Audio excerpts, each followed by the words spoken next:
There were 12 sausages in the pan.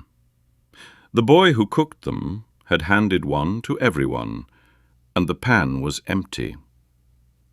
When one of his cousins complained that he had not been given a second, the boy reminded him that there were 12 people, and each person had received one. Then someone counted heads. There were only 11. The 12th person had eaten with them. They had been sitting inside the trailer, surrounded by the group, perhaps since the previous day, yet no one could describe that person's face, clothes, or even where they had been sitting. The account first appeared in September 2012 in an anonymous online discussion about strange experiences. Its author never gave his name. Readers later called him Anansi, and his testimony became known as Anansi's Goatman story. This is what he said happened. I was 16 when my cousins invited me to camp for a few days on our uncle's land near Huntsville, Alabama. I was visiting from Chicago. To them, I was the city kid who probably jumped at every sound and needed instructions to start a fire. I agreed before I knew exactly where we were going. There was no chance I was going to prove them right. My uncle owned several acres of woods and pasture. His house was some distance from the campsite, but he had also placed 2 old hunting trailers at the end of a dirt track. When the generator worked, they had power. There was a small stove, a few narrow beds, and a cramped bathroom.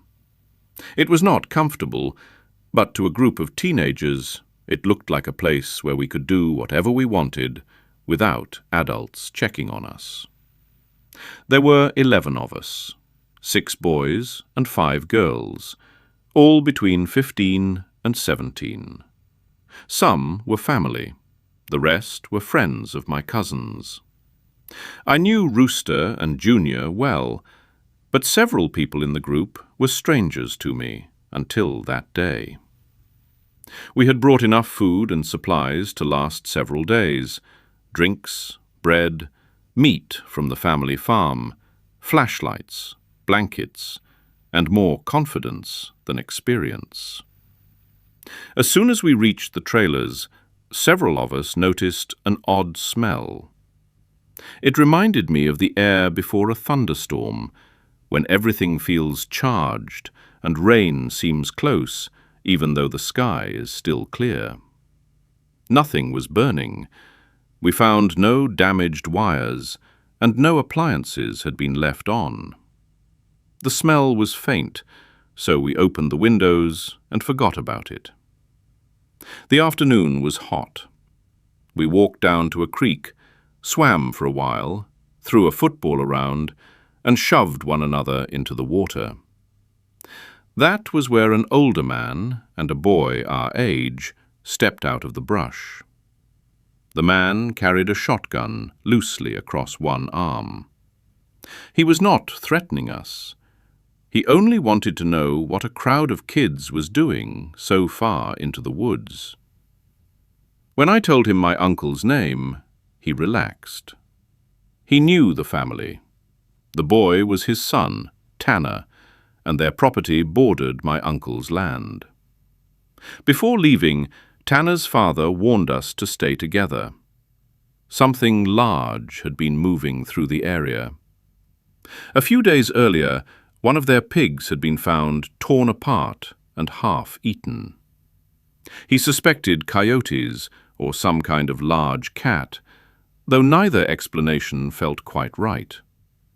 Coyotes rarely attacked an animal that size while it was still alive. Tanner asked if he could hang out with us. His father agreed, as long as he came home for his things before dark. The warning did not worry us for long. There were 11 of us, nearly all convinced we were adults, and the man with the shotgun had just left his own son in our care. We went back to the game. At around 7, Tanner decided it was time to get his gear. Rooster went with him, along with a girl named Kira. They had flashlights and knew the trail. If they kept a good pace, they could make the round trip in about 40 minutes. The rest of us returned to the trailers. We started a fire, opened some drinks, and began putting together something to eat. About half an hour later, the smell returned. Now it was strong enough to cut through the wood smoke. The electrical scent was still there, but something metallic had joined it, like the taste at the back of your throat after a nosebleed. We searched both trailers, checking the stove, the outlets, and the generator. Nothing was hot. Nothing was burning. We were still looking when we heard people running down the trail. Tanner, Rooster, and Kira burst into the clearing without slowing down. They did not stop at the fire. They shouted for us to get inside and kept running for the main trailer. Kira's face had gone blank. Rooster was crying so hard that he could barely speak. Tanner shoved the door closed behind us and told everyone to stay inside. It took several minutes for them to explain. They had reached Tanner's house without trouble. His father had agreed to let him spend the night and offered him a rifle for the walk back. Tanner had refused. With 11 people at camp, he did not believe a coyote would come anywhere near us. The return trip had started normally. It was getting dark, but the flashlights covered enough of the trail. Halfway back, Kira heard movement in the brush beside them. When she aimed her light between the trees, she saw someone standing in a shallow dip in the ground. The person had their back to the trail. Rooster called out. He thought it was a neighbor or one of us trying to scare them. The figure did not react. They kept walking, a little faster now. A few moments later, Tanner saw another shape on the opposite side of the trail. That one was also facing away from them. It stood closer to the path than the first. By then, the metallic smell was strong enough to sting their throats. They never saw either figure walk. Whenever the flashlights found them again, the shapes were simply in a different place, still facing away, each time a little closer. Then a low muttering began somewhere in the woods. Tanner could not tell whether it came from one throat or several. Sounds followed them from both sides of the path, too faint and broken to form words. They started running. Kira looked back once. Something was pushing through the brush with quick, jerking movements. When the three of them finally saw the glow of our fire, a shape stepped out of the trees onto the trail, perhaps 30 yards behind them. They did not wait for a better look. Inside the trailer, no one knew what to make of the story. Some blamed neighbors who wanted us off the land. Others suggested drunken hunters. Junior kept repeating a name he claimed to have heard at school, the Goatman. According to the story he knew, it lived in the woods, copied people, and sometimes slipped unnoticed into a crowd. Junior had no details beyond that, and none of us had a reason to believe him. Rooster kept telling him to shut up because he was frightening everyone even more. While they argued, the smell vanished. It did not fade. 1 second it filled the trailer, the next all I could smell was the smoke that had followed us inside and the damp clothes from the creek. We waited another hour before opening the door. No one wanted to reach my uncle's house badly enough to take the trail in the dark. We fed the fire, topped up the generator, and decided to stay locked inside until morning. Nothing else happened that night. By the next day, the story already felt less certain. Tanner was no longer sure how far away the shapes had been. Rooster admitted he had never seen a face. A few people teased them for panicking. No one wanted to be the first to announce that they were going home because somebody had stood between two trees. So we stayed for another day. The second evening began quietly. We ate outside, drank around the fire, and told scary stories.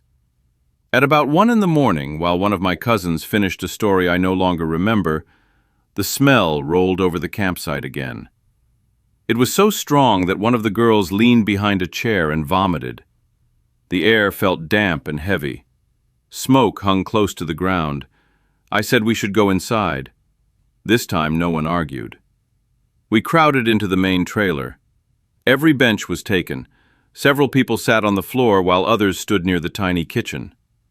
The previous night's fear had returned, now mixed with the knowledge that we could have left in daylight and had chosen not to. To keep busy, I decided to cook the sausages we had brought. They came in packs of 4. I opened 3 packs, put all 12 sausages in a pan, and handed them out when they were hot. Everyone received one. I took the last for myself. A few minutes later, one of my cousins got up for another. He stared into the empty pan and accused me of taking 2. I told him he was wrong. There had been exactly 12. Everyone had received one. If he wanted another, he would have to open a new package. Kira dropped her plate. She began saying that someone had to get out. At first, I did not understand who she meant. Then my cousin and I looked around the room. He had counted the portions. I knew how many packages I had opened. 11 of us had come to the trailers. We ran outside. The door slammed against the side of the trailer. Everyone followed us, thinking an animal had got inside. Under the porch light, I counted each person slowly. 11. My cousin counted again. 11. But 12 people had been holding plates only minutes earlier. Someone had taken the 12th sausage and eaten it with us. I tried to rebuild the scene in my head. I remembered a packed room, knees we had to step over, hands reaching toward the stove. I knew I had served 12 people. Yet, whenever I searched my memory for the extra face, there was nothing there. I could name my cousins. I remembered where Tanner and Kira had been sitting. Everyone else blurred into a loose crowd, as if my mind had accepted one stranger without ever deciding to look at them. The others felt it too. No one could point to the intruder. No one remembered speaking to them. Several of us were certain, however, that the stranger had not appeared at dinner. They might have spent the entire afternoon with us. They might have been there the night before. Kira was still crying. When she realized there was an extra person, she had tried to warn us. The one sitting beside her had squeezed her thigh hard enough to hurt, leaned toward her ear, and whispered something she could not understand. She could not remember the person's face. We eventually went back in, carrying thick branches from beside the fire. The trailer was empty. We searched the bathroom, opened the cabinets, and looked under every bed. There was no one there. After that, none of us truly slept, though exhaustion eventually forced our eyes shut one by one. At sunrise, 4 people decided to leave. Kira was among them. She would not spend another hour in those woods. Tanner went with the group because he wanted to reach home, tell his father that an animal had been circling the camp, and bring back a rifle. I had to stay to lock the trailers and return my uncle's keys. Several others refused to leave as well. Some still believed it was a prank. Others did not want to be the first to admit that it was not. When Tanner walked away, I believed 7 of us remained. I spent the day trying to persuade everyone to pack up. By 5, Tanner had not returned. The sun was dropping behind the trees, and no one had much energy left for jokes. Not long after that, one of my cousins looked through the window and said Kira had come back. She was standing beside the dead fire with her back to the trailer. I could not understand why she would return alone after begging to leave. A trace of the metallic smell had entered the air again. It was faint, but I recognized it. The others accused me of trying to keep the joke going. One of the girls opened the door and walked toward Kira. Halfway across the clearing, she stopped. The figure had begun to shake. It did not look like someone shivering. Its shoulders rose and fell as if it were laughing, but no sound came out. That was when we noticed how quiet the forest had become. There were no birds, no insects, not even a branch moving in the breeze. I shouted for the girl to come back. She walked backward without taking her eyes off the figure, then ran inside. We locked the door and lowered the blinds, leaving one narrow gap so we could watch the clearing. The thing stayed by the fire for almost 20 minutes. Whenever the person at the window glanced away, its position seemed to change. We never saw it walk. It simply stood at a slightly different angle, close enough for us to recognize Kira's clothes, but never close enough for us to see the face clearly. Something struck the door hard enough to shake it. We all jumped back. A voice shouted from outside. It was Tanner, telling us to open up and stop playing with him.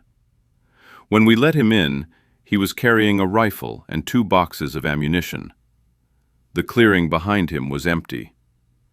Tanner had seen the girl beside the fire as he approached. From a distance, he had thought she was Kira. As he got closer, he realized she was not. The figure watched him cross the clearing. Each time he checked her position, she was closer, although he never saw her take a step. He ran the last stretch to the door. When he turned around, she had already covered half the distance between them. His eyes moved around the room. The color drained from his face, and he pulled me aside. He asked how many people were supposed to be there. I told him that 7 had stayed. With him back, there should have been 8. We counted. There were only 7 people in the trailer, including Tanner. None of my friends was missing. Every person who should have been there was present. That left one explanation.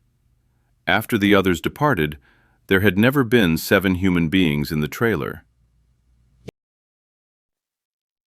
There had been 6 of us, and something we mistook for one of our own. When it went outside and took Kira's appearance beside the fire, we had not even noticed that the room had lost a person. From that moment on, every familiar face looked uncertain. One girl asked how we knew the boy holding the rifle was really Tanner. Perhaps the real Tanner had died on the trail. Perhaps the thing had taken his clothes and brought back his gun. Tanner said he could answer any question we asked, but none of it would prove anything if the creature could copy a person's voice and appearance. The discussion quickly became an argument. No one wanted to sit near the door. No one was allowed to use the bathroom alone. If somebody disappeared from sight for even a few seconds, conversation stopped when they came back. Tanner told us that his cousin Reese was on his way. Reese was 19 and was bringing a powerful flashlight and another rifle.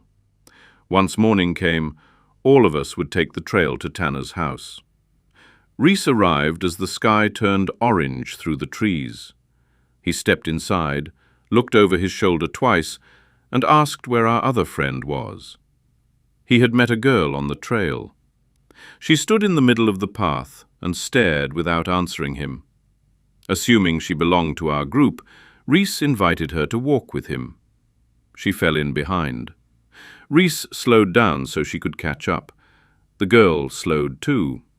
He almost stopped. She remained the same distance behind. Whenever he asked whether she was injured, she only stared. Every time he tried to put her in front of him, she somehow ended up behind him again. At one point, he turned to touch her shoulder. His hand passed through empty air. The girl was standing slightly to one side of where he had just seen her, as if she had moved while he was looking straight at her. She eventually smiled and told him to keep walking. When Reese rounded a bend, he lost sight of her. He assumed she had cut through the woods to reach the campsite.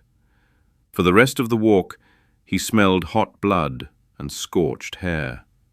We told him everything. Reese did not laugh. He checked the windows, loaded his rifle, and sat facing the door. Night settled over the clearing. At around 11, the smell became almost unbearable. Tanner and Reese stood at the same time. Something dragged slowly along the outside wall, then scratched at the door. A voice asked us to let it in. It used the words Tanner had shouted when he arrived. "Open up! Stop playing! Let me inside!" The voice resembled his, but it did not know how to speak the way he did. Some syllables stretched too long, while others crashed into one another. It sounded like an animal that had heard a sentence often enough to copy the noises, but did not understand where a human being needed to breathe. It repeated the same requests for nearly 15 minutes. Sometimes the voice came from the doorstep. Then it seemed to move several yards away before returning to the other side of the door. We heard something moving through the leaves, sometimes on 2 feet, sometimes much lower to the ground. No one opened the door. After 2 hours, the smell began to weaken. Reese could not stand waiting any longer. Despite our protests, he unlocked the door, walked into the clearing, and fired into the air. He ordered whatever was following us to leave. Low muttering answered from the trees near the creek. Reese fired again. The brush began to move. Something came out, low to the ground, almost on all fours, and rushed toward him. He fired in its direction and back toward the trailer. The scream that followed was unlike anything we knew. It began almost like a woman's voice, climbed into something high and ragged, then broke into several notes that seemed to come from different throats. The brush shook along the edge of the clearing. Reese pulled the door shut and kept the rifle aimed toward the woods. The screaming continued for almost 2 hours. It stopped shortly before dawn. Exhaustion finally took over. Some people lay on the benches, others on the floor. Reese fell asleep with the rifle against his body. Tanner stayed in a chair facing the door. There were 8 human beings in the trailer. Tanner told me what happened next 2 days later. He had begun to drift off when the bathroom door opened. Someone stepped out, crossed the trailer, and lay down among us. In the dark, Tanner first assumed that one of us had simply gotten up. Then he counted 9. He counted again, slowly. 9 bodies were resting inside the trailer. Tanner did not know which one was extra. If he woke Reese, a rifle might go off in a crowded room. If he fired at the wrong person, he would kill one of us. He stayed still, eyes almost closed, pretending to sleep. The 9th shape lay in the middle of the floor. Every so often, it lifted itself slightly. A nervous shudder passed through its body, followed by a short breath that sounded like stifled laughter. Then it lay down again. Tanner watched until the first daylight appeared around the blinds. When I woke, all I knew was that the forest had gone silent. Tanner looked exhausted and avoided meeting anyone's eyes. He did not tell us what he had seen. Not yet. We ate quickly, gathered our things, and started along the trail to Tanner's house. He stayed behind to lock the trailer and bring me my uncle's keys. The small bathroom window stood open. It had no screen and no longer sat properly in its frame. Tanner ran to catch up with us. We walked quickly and stayed as close together as the trail allowed. No one joked. No one wanted to count out loud. Around halfway home, Tanner, who had taken the back of the group, noticed someone falling behind. The person stopped on the trail and looked at him. Then they stepped off the path and disappeared between the trees. Tanner did not fire. He did not call after them. He waited until they vanished, then ran to catch us. When we reached his house, Reese put us into his car and drove us home. For years, I did not know what to make of the name Junior had used. Later, I asked a former roommate who knew stories from his own community. He told me about beings that could imitate a human appearance, but nothing proves that what we met belonged to any of those traditions. Goatman was simply the only name we had. I never saw a goat's head. I never saw horns or hooves. What I remember is the crowded trailer, the plates in everyone's hands, and the certainty that I served food to 12 people. I can still place most of my cousins in the room. I see Tanner near the door, Kira on a bench, and Junior talking too loudly because he was afraid. There is still one person I cannot find. In Tanner's last memory of that trail, 8 people are walking toward the house. A 9th follows behind them. It stops, looks him in the eyes, and walks back into the woods alone.